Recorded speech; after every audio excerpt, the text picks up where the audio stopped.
Bloco 2. A nossa preocupação, neste trabalho, é apenas apresentar alguns aspectos do que nos parece constituir o que vimos chamando de pedagogia do oprimido. Aquela que tem de ser forjada com ele e não para ele, enquanto homens ou povos, na luta incessante de recuperação de sua humanidade. Pedagogia que faça da opressão e de suas causas objeto da reflexão dos oprimidos, de que resultará o seu engajamento necessário na luta por sua libertação, em que esta pedagogia se fará e refará. O grande problema está em como poderão os oprimidos, que hospedam ao opressor em si, participar da elaboração, como seres duplos, inautênticos, da pedagogia de sua libertação. Somente na medida em que se descubram hospedeiros do opressor poderão contribuir para o partejamento de sua pedagogia libertadora. Enquanto vivam a dualidade na qual ser é parecer e parecer é parecer com o opressor, é impossível fazê-lo. A pedagogia do oprimido, que não pode ser elaborada pelos opressores, é um dos instrumentos para esta descoberta crítica, a dos oprimidos por si mesmos e a dos opressores pelos oprimidos, como manifestações da desumanização. Há algo, porém, a considerar nesta descoberta, que está diretamente ligado à pedagogia libertadora. É que, quase sempre, num primeiro momento deste descobrimento, os oprimidos, em lugar de buscar a libertação, na luta e por ela, tendem a ser opressores também, ou subopressores. A estrutura de seu pensar se encontra condicionada pela contradição vivida na situação concreta, existencial, em que se formam. O seu ideal é, realmente, ser homens, mas, para eles, ser homens, na contradição em que sempre estiveram e cuja superação não lhes está clara, é ser opressores. Estes são o seu testemunho de humanidade. Isto decorre, como analisaremos mais adiante, com mais vagar, do fato de que, em certo momento de sua experiência existencial, os oprimidos assumam uma postura que chamamos de aderência ao opressor. Nestas circunstâncias, não chegam a admirá-lo, o que os levaria a objetivá-lo, a descobri-lo fora de si. Ao fazermos esta afirmação, não queremos dizer que os oprimidos, neste caso, não se saibam oprimidos. O seu conhecimento de si mesmos, como oprimidos, se encontra, contudo, prejudicado pela imersão em que se acham na realidade opressora. Reconhecer-se a este nível, contrários ao outro, não significa ainda lutar pela superação da contradição.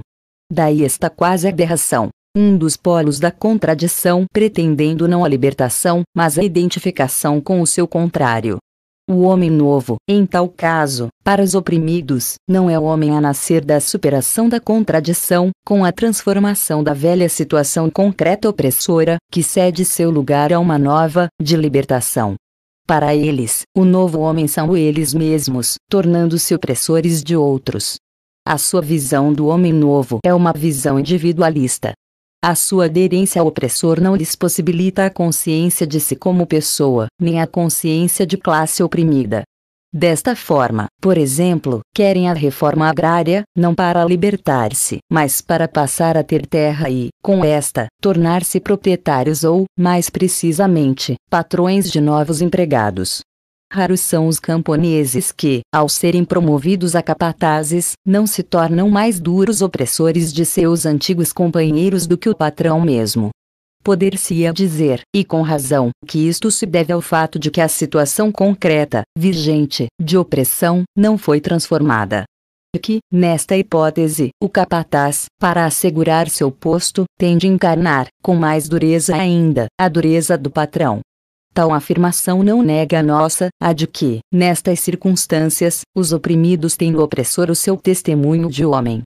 Até as revoluções, que transformam a situação concreta de opressão em uma nova, em que a libertação se instaura como processo, enfrentam esta manifestação da consciência oprimida. Muitos dos oprimidos que, direta ou indiretamente, participaram da revolução, marcados pelos velhos mitos da estrutura anterior, pretendem fazer da revolução a sua revolução privada. Perdura neles, de certo modo, a sombra testemunhal do opressor antigo. Este continua a ser o seu testemunho de humanidade.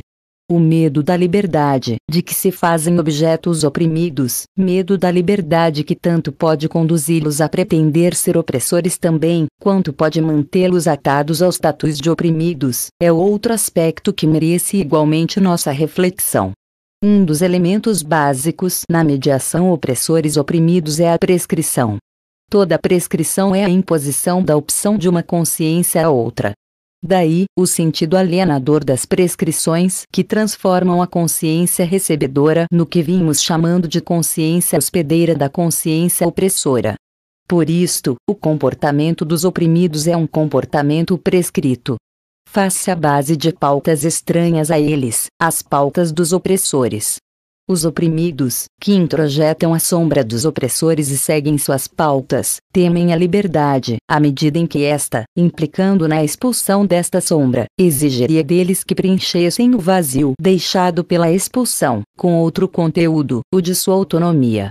O de sua responsabilidade, sem o que não seriam livres. A liberdade, que é uma conquista, e não uma doação, exige uma permanente busca. Busca permanente que só existe no ato responsável de quem a faz. Ninguém tem liberdade para ser livre, pelo contrário, luta por ela precisamente porque não a tem. Não é também a liberdade um ponto ideal, fora dos homens, ao qual inclusive eles se alienam. Não é ideia que se faça mito. É condição indispensável ao movimento de busca em que estão inscritos os homens como seres inconclusos. Final do bloco 2.